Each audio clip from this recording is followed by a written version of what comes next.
दो विद्वान अपने घर से किसी नए रिश्तेदारी में गए, वहां वो कभी गए नहीं थे, तो दोनों अपने घर से चल दिए। चलते चलते चलते चलते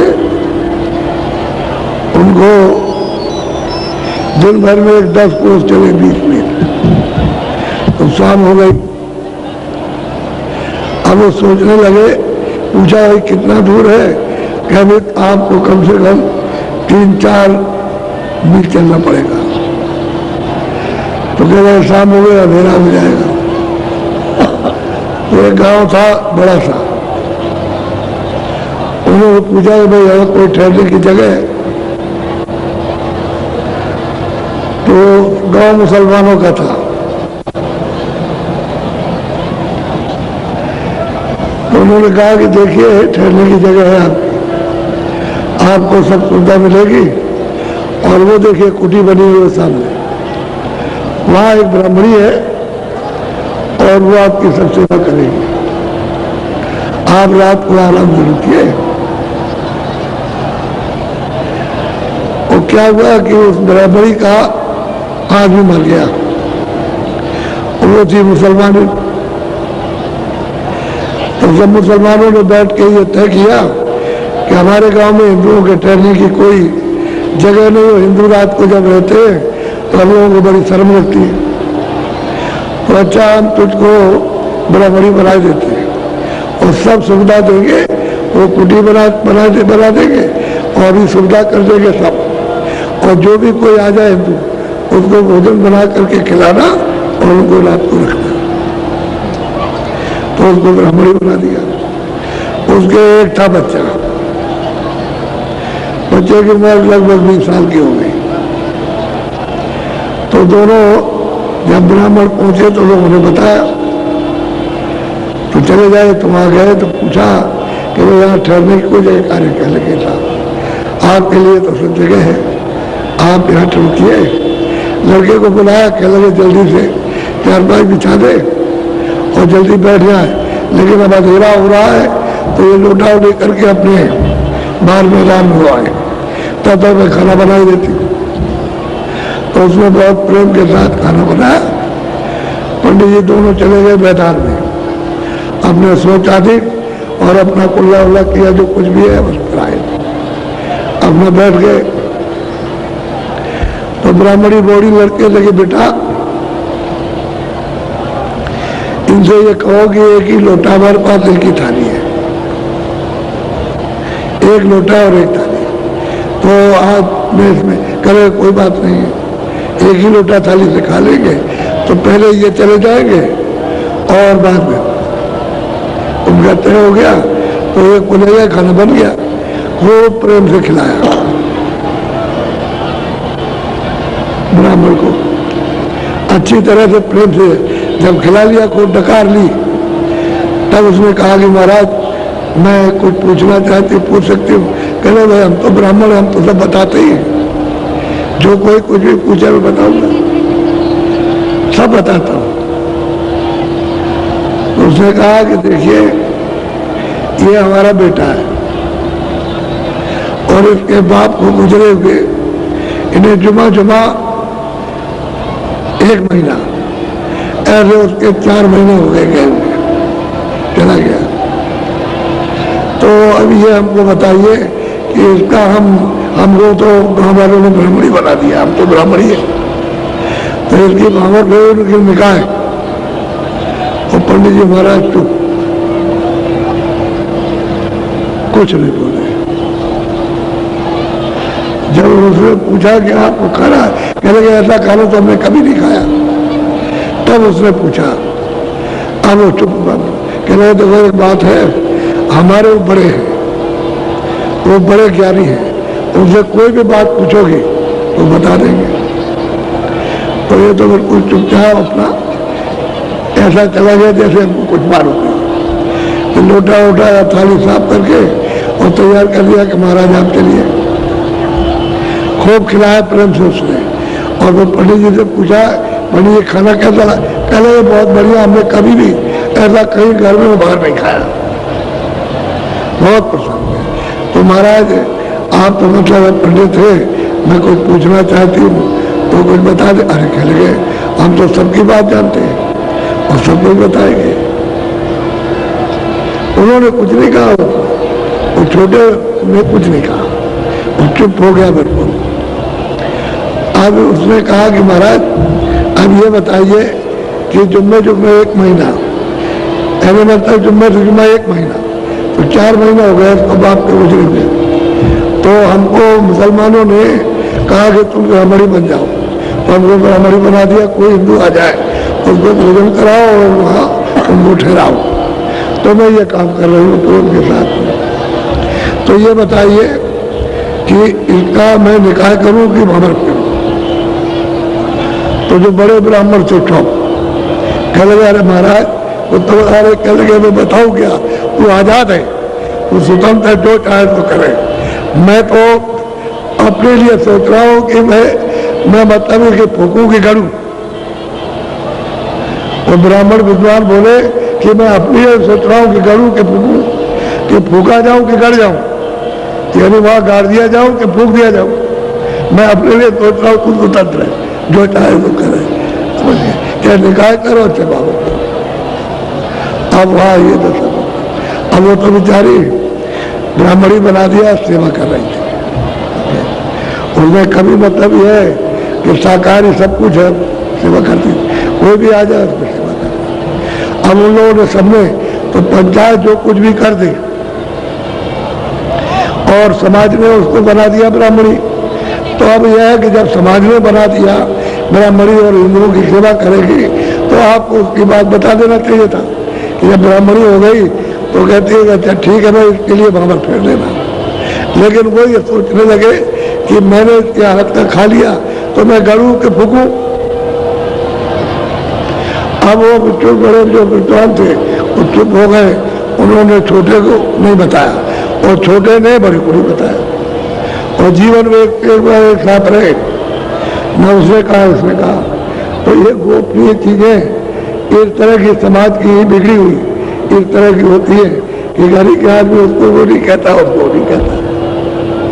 पहले बड़ी मर्यादा थी, अब वो खुल गई मर्यादा, सामने आ गई। मैं एक बात बता रहा हूँ, आप घर में तो आप बिल्कुल शुद्ध बने रहेंगे और बाहर अशुद्ध रहेंगे, और घर से बोलेंगे कि हम बिल्कुल शुद्ध हैं। तो जब बाहर वाले घर में कह देते हैं कि बड़ा अशुद्ध है ये, तब फिर मतलब घर में झगड़ा हो जाता है कि तुम तो कहते थे कि मैं शुद्ध हूँ और तुम ये अशुद्ध बाहर करते हो। तो असली चीज ये है। तो समझ बूझ करके समाज में रहने की जरूरत है। मैंने तो किसी मतलब से ये बात आपको सुना दी, इसमें कोई न कोई राज तो है ही, तो ये आपको सुनाया। एक मतलब सच्चा यानी सच्ची कहानी है ये। अब आप सत्संग सुनिए। ये जो कुछ भी देख रहे हो, दिन देर कुछ भी लगे, अब जो उनकी अवध है उनकी कि इतने दिन का ये सब खेल तमाशा, तो ये सब बिगड़ जाएगा। जैसे दिन दिन की देर है, बरस की, 2 बरस की, 4 बरस की, 10 बरस की, 20 बरस की, तो ये खेल सब बिगड़ जाएगा। ये तन आपका है नहीं। एक तो काल का किराए पर एक पर्दा दिया खोल, उसमें जीवात्मा चेतन को बैठा दिया, उसकी वजह से काम हो रहा, और उसको सब चीजें दे दी है। मन भी दिया, बुद्धि भी दी, चित्त भी दिया, और अहंकार भी दिया, इंद्रिया भी दी, रजोगुण भी दिया, सतोगुण भी दिया, तमोगुण भी, सब चीजें दे दी। आंख भी दी, कान भी दिए, नाक भी दी, मुख भी दिया, सब दे दिया। उसने अपने आप में कुछ नहीं रखा और आपको मृत्युलोक में आजाद छोड़ दिया। तुम आजाद हो, स्वतंत्र, जो चाहो तुम्हारी इच्छा वो करो। लेकिन बाद में उन्होंने कहा कि भाई मैं इतना हिसाब करूंगा कि तुमने कितना अच्छा किया, कितना बुरा किया। तो श्वासों की पूंजी जैसे ही खत्म हुई, वैसे उसने दबोच लिया। दबोचने का मतलब एकदम पकड़ लिया और खींचने लगा। तो ये सब तमाशा एकदम से जब खेल बिगड़ेगा ना, तो इतनी दारुण तकलीफ, दारुण यात्रा, उसी को कहते हैं कि जलमत और मरण दूसरा दुख हुई, वो कहा नहीं जा सकता। तो ये खेल सब आपका बिगड़ जाएगा। तो दिन देरी की देर खेल बिगड़ जाए। कोई किसी का पहले रिश्तेदार नहीं था, अब सब रिश्तेदार हो, सब तुम्हारे और तुम्हारा कोई नहीं। तो तुम ये नहीं समझते हो कि भाई हमारा बच्चा तो अकेला आया, उसे कोई पहचान, कोई समझ, कोई मतलब सुनना बोलना कुछ लेकर के नहीं आया। अब उसको जैसे जैसे उम्र उसकी बढ़ी, उसको आपने सब सिखाया, सबकी इधर देख, ये है, ये पहचान, ये बोल, ये सुन, तो सुनने लगा। अब ठीक वही अवस्था आपके ले जाने की होगी कि देखना, सुनना, बोलना और समझना ये सब रखवा लेगा और आपको उसी अज्ञान अवस्था में भेजेगा जिस दिन आपने चल बन गया था। तो खेल तो बिगड़ जाएगा, खेल तो बिगड़ा बिगड़ा, तो आप भी बिगड़ जाओगे और धरती भी जाएगी और पानी भी जाएगा, हवा भी जाएगी, अग्नि भी जाएगी और आप आकाश भी जाएगा, सब बिगड़ जाएगा। कुछ ना किसी का राज रहेगा न पाट रहेगा, न कोई किसी की राय, न कोई किसी का राज रहा, न रिश्तेदार, न कोई माँ बाप, न कोई बच्चे, न कच्चे, न कुछ, तो कोई सब बिगड़ेगा। इसकी सबकी आवाज है कि इस दिन ये प्रलय होगी, इस दिन ये प्रलय होगी और ये मतलब महाप्रलय होगी। और वो जो नित्य जो प्रलय हो रही है वो सबके सम्मुख है। आज ये जा रहा, कल ये जा रहा, आज वो छोटा बच्चा, आज जवान जा रहा, वो मतलब माँ जा रही जवान, और बुढ़ी जा रही है, दादी जा रही है, दादा, ये सब खेल बिगड़ता जा रहा। ये नित्य होता है, ये नित्य की प्रलय है। और कभी कभी वो प्रलय अलग है और महाप्रलय बिल्कुल अलग है। इन सब की अवध है, जैसे तुम्हारी अवध है उनकी भी अवध। यहाँ कुछ नहीं, कुछ नहीं रहेगा। क्यों झगड़ा करते हो आप? आए थे एक ही देश, यहाँ आकर के हो गए 12 बाट, यानी कितने रास्तों पर, अनेक रास्तों में चले गए, और इधर चला गया, उधर चला गया, और रास्ता किसी को नहीं मिला। रास्ता एक था आने का, और कहा था कि देखो हमारी डोरी पकड़े जा रहे हो तो इसको मत छोड़ना, देख सब लेना। एक बाजार लगाया था किसी कारीगर ने, उसने अपना ऐलान किया कि जो भी इस बाजार में आकर के एक चीज उठा लेगा, दूसरी चीज छू नहीं सकता। तो सब लोगों को ढोल मच गया, बड़ा ढोल पीटा गया, शोर मच गया कि ऐसा बाजार सुंदर लगाया कि कभी किसी ने देखा नहीं। अब वहां सब लोग देखने के लिए चले तो एक बुढ़िया थी बेचारी, उसे इरादा किया हम बाजार में वो चीजें लेंगे जब हम सब बाजार को देख लेंगे, वैसे हम कोई चीज नहीं लेंगे। ये उसने पक्का इरादा किया। बाकी जो जाए देखे बहुत सुंदर, तो वो सोचा कि इससे सुंदर मिलेगा, ले लो, तो उठा लिया। जब दूसरी जगह जाए तो ये सुंदर, तो मतलब भी उठा लिया। अब वो जो जिधर जाए पट उठा ले, दरवाजे पे चीज पहली ले ले, आगे जाए तो अफसोस करें कि हम नहीं ले सकते दूसरी चीज। एक ले लिया मैं, क्योंकि बाजार का नियम था, अगर नियम तो दंड मिलता। सब देखते गए, सब एक एक चीज लेके फंस गए और पहले उठाते गए। अब आगे तो उन्होंने सोचा नहीं कि क्या है क्या नहीं है, क्या मिलेगा करें। तो बुढ़िया देखती गई, बुढ़िया गई वो बहुत अच्छा, फिर इससे हट के उसको उससे भी अच्छा, फिर उधर गई तो उससे भी अच्छा बाजार लगा। बढ़िया दुकान खूब सुंदर, उसको उससे भी गई, वो उधर भी गए, सब बाजार घूमी, एक बढ़िया अद्भुत चीजें उसने देखी। फिर एक पर्दा पड़ा था, तो बुढ़िया ने सोचा कि भाई इसके अंदर जो पर्दा पड़ा जाए तो देख ले, तो वो सब सुंदरों का सुंदर बैठा। उसने देखा ये सबसे सुंदर और सबसे मतलब यह है कि मोहित, उसमें मोहित हो गई। तो उसने बेटा कौन हो, इधर क्यों आई? कि आपने बाजार लगाया था चीज देखने के लिए और आपने ऐलान किया था एक चीज उठा लेगा दोबारा नहीं लेगा, तो मैंने कोई चीज नहीं ली। आप क्या चाहती हो? कह लगा आपको चाहते हैं, आपसे सुंदर बाजार में कोई चीज नहीं है। तो बस उनको ले लिया। अब वो सब भटक गए, बाकी एक बुढ़िया बची जिसने उनको लिया। अब ये सोचो ये बाजार है, ये महात्मा का बाजार लगा और उसने कह दिया देखो बाजार में ये चीजें हैं, तो आपने एक चीज उठा ली। अयोध्या में एक राजा थे ददुआ साहब, अंग्रेज आए तो उन्होंने पूछा कि ददुआ साहब धन तो तुम्हारे पास बहुत है और राज भी है तुम्हारा बड़ा, लेकिन ये बताओ कि ये काले क्यों हो? कह लगे अरे साहब मैं गया था लक्ष्मी नगर में, तो लक्ष्मी में लूट रहा था, तो मैं वहां से जब चला तो मुझे देर हो गई, तो मैं रूपनगर में पहुंचा, वहां से बट गया था, तो वो आखिर में यही रह गया। तो उन्होंने कहा भाई ये ले जाओ तो कुछ नहीं मिलेगा, तो मैंने फिर वही ले लिया, तो मैं इसलिए काला हूं। रूप बट गया था, बाद में पहुंचा तो मैं बिल्कुल का बहुत भुजंग काले थे, इतने वो काले थे वो, लेकिन ये एक राजा थे और बड़े समझदार राजा थे, ऐसी बात नहीं कहते। तो कह लगे मैं क्या करूं, लक्ष्मी तो मेरे पास बहुत है, लेकिन अब ये है कि मैं देर में पहुंचा था, वैसे पहुंचा था बिल्कुल मिल जाता, बस ये है। तो प्रश्न कहा कुछ ना कुछ कोई ना कोई उसका असली वैस होता ही है, ऐसे नहीं होता। तो ये बात इसको यही बाजार है। उसने काल भगवान ने आपको यहाँ लेकर के बाजार लगाया। अब जो चीज तुम्हें पसंद है तो तुमने उठा लिया, अब क्यों हैरान परेशान होते हो? अब जो देखते ये अच्छा, इसका नहीं ये अच्छा, तो कहते नहीं ये अच्छा, तो ये मकान अच्छा, तो ये लड़का अच्छा, तो ये लड़की अच्छी, तो ये चीज सुंदर है, और ये अब बात ये क्यों आप सब बाजार देखते रहते, देख लेते, तब आके वो सोचते कि भाई ये बाजार किसने लगाया, जिसने बाजार लगाया तो बहुत सुंदर होगा। ये तो आपने सोचा पट उठा लिया, तो ये तो तुम्हारी मोह ममता की प्रवृत्ति बन गई कि बाजार सोचे उठा लिया, अब पछता रहे हो ये नहीं मिला तो नहीं। ये बाजार है काल भगवान का, इसमें आकर के तुम फंस गए और वो मिलता नहीं है।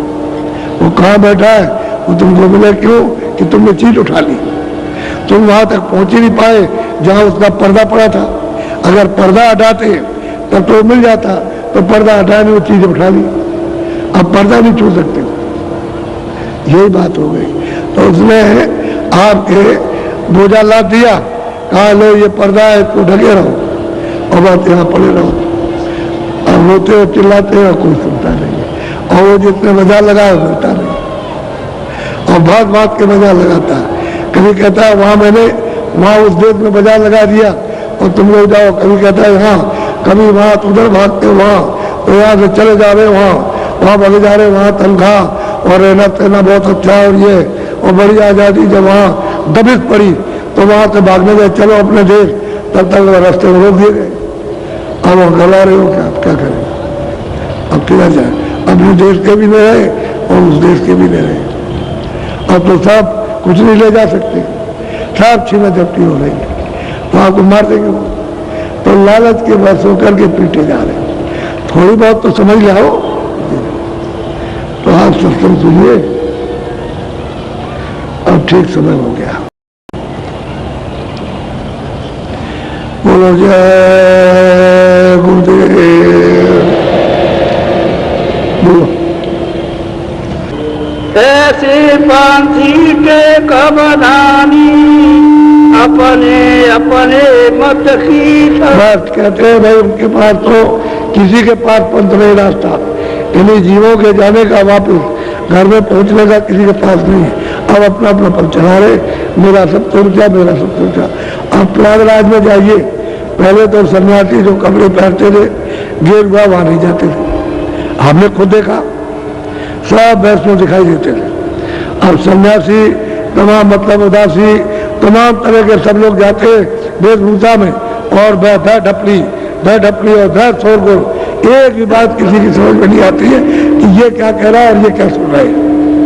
इतना शोर लाउड स्पीकर सबके सब अखाड़ों में लगा होता। तो बताओ ऐसे में वो अपनी आध्यात्मिक जो एक विद्या है उसको कैसे प्राप्त कर सके। तो सुनाई नहीं देगा, कुछ समझ में नहीं आएगा। अरे ये तो शांति का बिल्कुल मतलब ये तो स्थान है जब शांति में सुनोगे तब आपको समझ में आएगा। सुन आता नहीं तो कहते हैं अपना मेरा मत बड़ा, मेरा मत बड़ा, मेरा मत बड़ा। अब इसमें फंस गए आकर के, जब फंस गए तो निकल नहीं सकते। अब संतों की बात क्यों मानिए, बोलो। संत पंथ जो राह बखानी। अब गोस्वामी जी महाराज कहते हैं भाई संतों का जो रास्ता, उसका जो बताया वर्णन किया, उसको पंथी लोग नहीं मानते। वो कहते हम नहीं, क्योंकि उससे मालूम होता है कि वो चलना नहीं चाहते, अपनी जीवात्मा को छुड़ाना नहीं चाहते। बस ये अज्ञान में इसी तरह से चले जाएंगे। जैसे बेचारे आप अज्ञानी, वैसे वो भी चले जाएंगे, हमारा कोई नहीं बचेगा।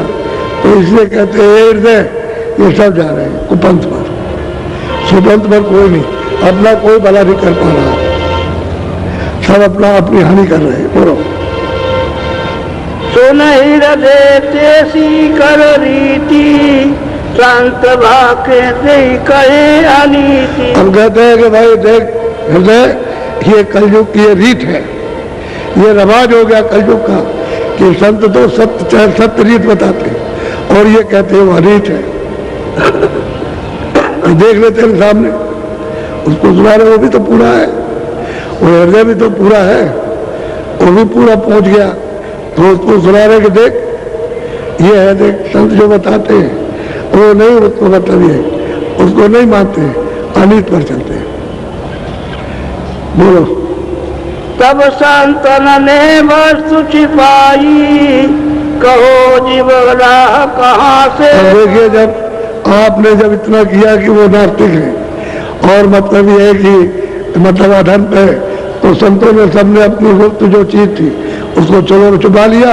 और जब संत रास्ता नहीं बताएंगे तो जीव कैसे पार जाएगा, कैसे जाएगा पार। आप कहोगे कि किसी पीछे ने स्वर्ग में पहुंचा दिया होगा तो पार गया नहीं, वहां का भोग भोगने के बाद उन्हें छिड़े मित्रों के तो बाहर तो निकला नहीं। फिर गया वैकुंठ में, वहां रहा तो 500 बरस वहां रहा।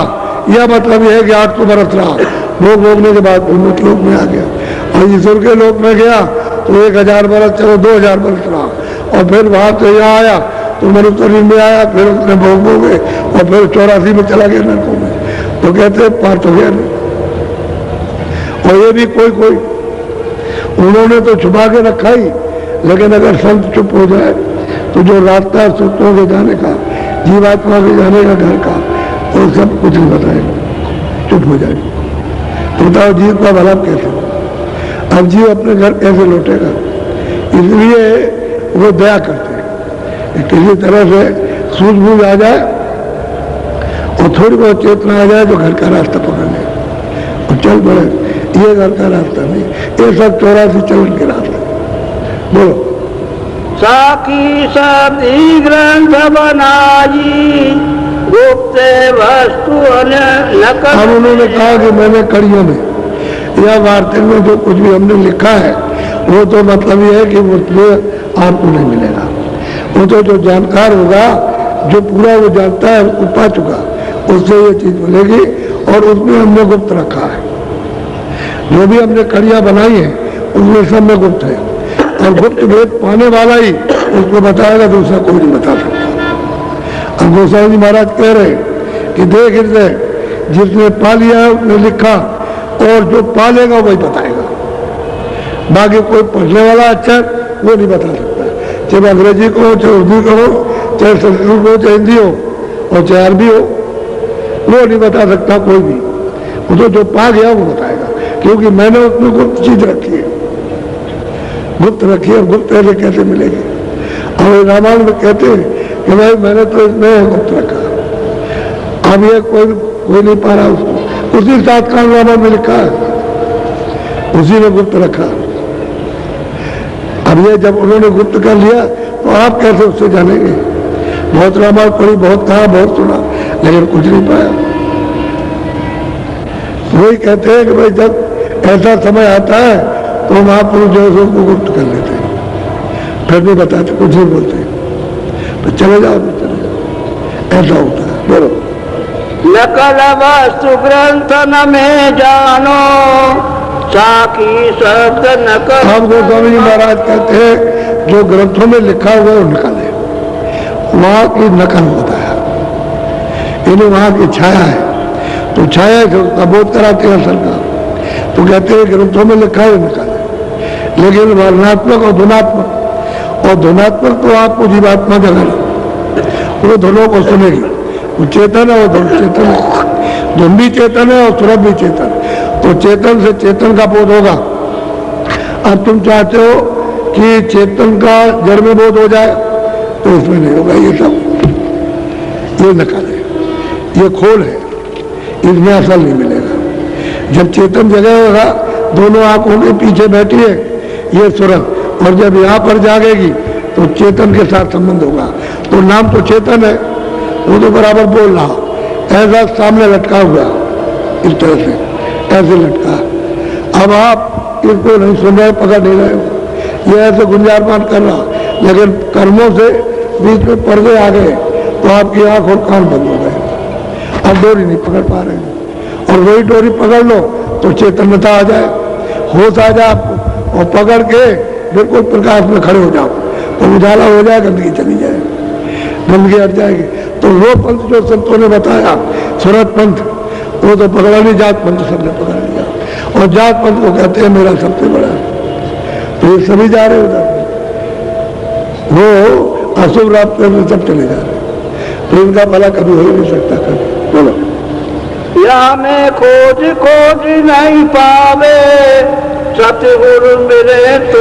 आप फैसला कर दिया कि चाहे कितना भी ग्रंथों में खोजो, उसमें कुछ नहीं मिलेगा जब तक सतगुरु जानने वाला, प्राप्त करने वाला जब तक नहीं मिलेगा, तब तक उन किताबों से कुछ नहीं मिला।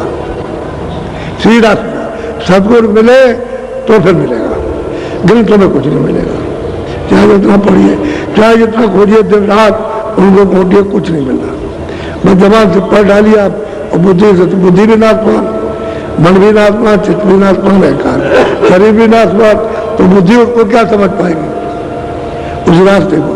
क्योंकि बुद्धि तो एक तत्व है, कोई चेतन तो है नहीं, सूरत की वजह से चेतन है, बाकी वो वहां का सूक्ष्म तत्व है। वो तत्व है अपनी जगह पर जाना चाहता है, और इसलिए जगह अपनी छोड़ दी तो दूसरे मिलकर के हरकत कर रहा, उसका मेल नहीं बैठता। इस खून को उस खून में मिला दिया जाए तो हरकत करेगा, क्योंकि वो खून में नहीं मिला, इसलिए तत्व तत्व में मिला। वो सूक्ष्म है तो बीच में एक लिंग तत्व है, फिर ये स्थूल है। अब वो यहाँ नहीं मिल रहा, और अपनी चीज मिलना चाहता है कि मेरा तत्व मिल जाए तो मैं उसमें मिल जाऊं, तो भागा दौड़ी तो करेगा ही। जब वो अपने तत्व मिल जाएगा तो चुप हो जाएगा, फिर चुप हो जाएगा, क्योंकि तत्व में मिल गया। इसलिए एक दूसरे का समावेश। तो सूरत जो है वो तो मतलब अपने अपने आधार को छोड़ चुकी है, बेआधार हो गई। और नाम मिल जाए, शब्द आवाज मिले तो आधार मिल जाए। अब वो छूट गया, हमारी बारी कर रही है, अब पर्दों में भटक रही है। तो पर्दों से कहीं मेल होता नहीं है जब तक वो सदगुरु न मिल जाए। बोलो। नकल माई से असर दिखाई, सोचेगा सतगुरु। अगर संत आए और उन्होंने बताया कि देखो उन्होंने ये कहा था जो आपको बता रहे हैं, ये उनको बताया था, पिछले वाले सत्तों ने नहीं बताया जो आपको बता रहे। अब चलो, जिस तरह से उन्होंने चलाया वैसे आप भी चल जाओगे। तो नकल को पहले समझाया, उससे आप झगड़ा करते हो, बातें नहीं करते हो, जो जो आपको संसारी अंधकार का आपको भ्रम है, ये बुद्धि काम नहीं करती है। बोलो। सुन ही हृदय सतगुरु सहदानी, सतगुरु सत्य पुरुष को जानी। अगर सतगुरु मिल जाए तो हर परिवार की मदद सूरत की करेंगे। और उसको ये समझो कि यही है, हम लोग जगाने के लिए, हम लोग साफ करने के लिए आए, तो हम उनके पीछे हो जाइए और कहिए चलो हम चलने को तैयार है, ले चलिए। तो आप क्यों घबराते क्यों? वो तो सुख में, उस आनंद सागर में जो आत्माओं का सच्चा धन वो देश है, वहां पहुंचाना चाहते हैं। ये तो आत्माओं का देश है नहीं, ये तो सुरतों का देश नहीं है, तो काल का देश है। यहाँ आप तो रह सकते हो अच्छी तरह से आबाद होकर के, यहाँ तो बर्बाद हो जाओगे। वो है आबाद देश, स्वतंत्र देश है और अखंड देश है, अमृत का देश है। अमर वहां जाओगे तो अमर हो जाओगे। अब वही कहते हैं ये है जगत का, ये लोक रीति भ्रम की है, शंका हो गई उनको, इसलिए पकड़ नहीं पाते। बोलो।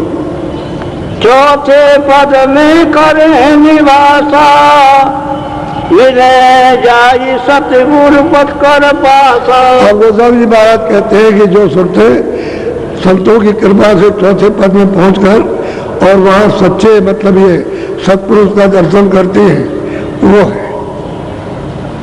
है सच्चे, और वहीं से बातें, और वहीं जाते हैं, वहीं से आते हैं।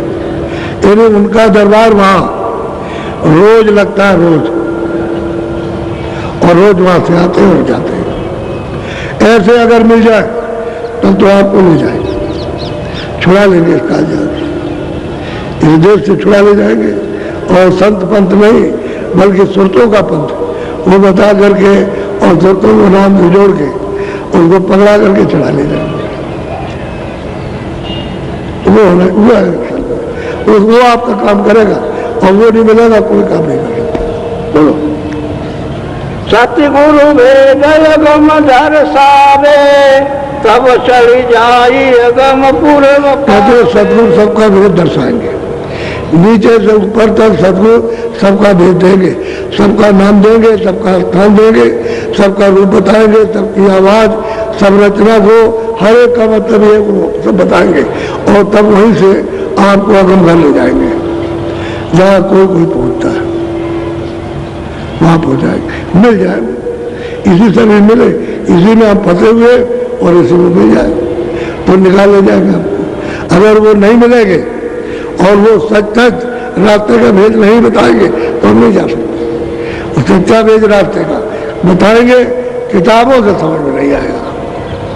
किताबें तो जिनके यहाँ है, जो संत लिख करके चले गए, वह किताबें लगे पढ़ लीजिए और उनसे पूछिए ये क्या लिखा, तो नहीं बताएंगे, क्योंकि उनको तो मालूम नहीं, उन्होंने देखा नहीं है। और उसके सामने वो थे भी नहीं, वो तो बाद में आए, और बाद में आए तो वहां पर आए तो किताबें रखिए तो कोई भी पढ़ लेगा, लेकिन रात तुमको भी नहीं मालूम। अब वो जब बता रहे थे तब तो तुम लोग कोई सुन रहा था और आप भगे चले जा रहे थे, हम उधर नहीं जाएंगे। मानते गए, पूजा नहीं मानते, पाठ नहीं करते, ये नहीं करते, वो नहीं करते। एक मंदिर में हम गए तो बैठकर नदी के किनारे मंदिर था, हनुमान जी का मंदिर था, वहाँ एक कोठी बनी थी, तो एकांत था जंगल में, तो वहाँ ठहर गए। तो वहाँ अपना भजन करने लगे जो गुरु महाराज ने बताया। तो जब हम वहाँ से उठ करके बाहर आए तो पुजारी कहता है, ब्राह्मण कहता है कि आप जब आरती होती है तब नहीं आते, मैंने कहा भाई मैं बैठा रहता हूँ और मुझे ये नहीं पता चलता कि आपकी आरती कब हो रही। अगर मैं सुन लेता तो मैं उठ करके आ जाता, और अब सुन लूंगा तो चलाऊंगा। मुझे कोई उससे गिरना थोड़ी है, वो बाहर बज रहा वो अंदर बज रहा। असली बात तो ये, तो एक आध दिन तो उसने कुछ कहा, फिर कहा हम आपको नहीं रहने देंगे, आप मतलब पूजा की खिलाफत करते। हमें बोले हम तो कभी कुछ कहा नहीं, अब तो आए थे काम समझ कर, तो ठीक है अगर भगा दो तो चले जाएंगे, क्या बात है। तो कोई हमारा यहाँ घर थोड़ी है, यहाँ दूसरी जगह चले जाए, हमारे जाएंगे जाकर के, उसमें क्या। तो लड्डू ले आया, हाँ हमने कहा हनुमान जी ने आप दर्शन दिया, बात तो हमने सच्ची कही। हनुमान जी ने दर्शन दिया कि देखो जो लोग हमको नहीं मानते वो हम सख्त सजा देंगे उनको।